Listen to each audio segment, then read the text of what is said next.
talk about how can you fix this problem on your Photoroom app. So all you have to do, so you just click here on settings, click on it here.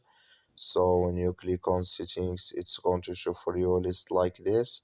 Then all you have to do, so you just go down here, then you click here on apps, then come to apps list here. In there you're looking for Photoroom app, then you click here on search, then here at Photoroom hip.